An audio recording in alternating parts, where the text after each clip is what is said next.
سانحہ army public school کو 9 برس مکمل، لیکن زخم آج بھی تازہ ہیں۔ یہ ایسا واقعہ ہے جو ہم شاید کبھی بھلا نہ پائیں۔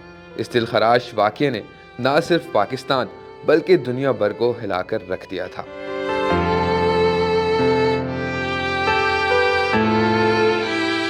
سال 2014 کو آج ہی کے دن سفاک دہشت گردوں نے معصوم بچوں کو نشانہ بنایا۔ 16 دسمبر 2014 کی صبح آرمی پبلک اسکول پر ٹی ٹی پی کے عسکریت پسندوں نے حملہ کر دیا اور طلبہ سمیت 140 سے زائد افراد کو شہید کر دیا تھا۔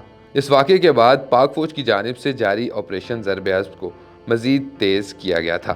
نواز شریف نے 20 نکاتی نیشنل ایکشن پلان کا اعلان کیا تھا اور اس پر تمام جماعتوں کا اتفاق رائے ہوا تھا۔ حکومت نے دہشت گردوں کو سزائیں دلانے کے لیے ملک میں فوجی عدالتیں قائم کی گئی تھیں۔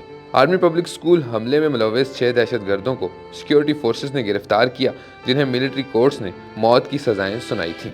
14 اکتوبر 2018 کو اے پی ایس سانحہ کی تحقیقات کے لیے عدالتی کمیشن تشکیل دیا گیا تھا۔ 25 ستمبر 2020 کو سپریم کورٹ نے سانحہ اے پی ایس سے متعلق تحقیقات کے لیے قائم کیے گئے جوڈیشل کمیشن کی رپورٹ پبلک کرنے کا حکم دیا تھا۔ عدالتی حکم پر سانحہ کی جوڈیشل انکوائری رپورٹ پبلک کر دی گئی تھی، جس میں سانحہ آرمی پبلک اسکول کو سیکیورٹی کی ناکامی قرار دیا گیا تھا۔ 9 سال بعد بھی سانحہ آرمی پبلک اسکول کا غم آج بھی تازہ ہے۔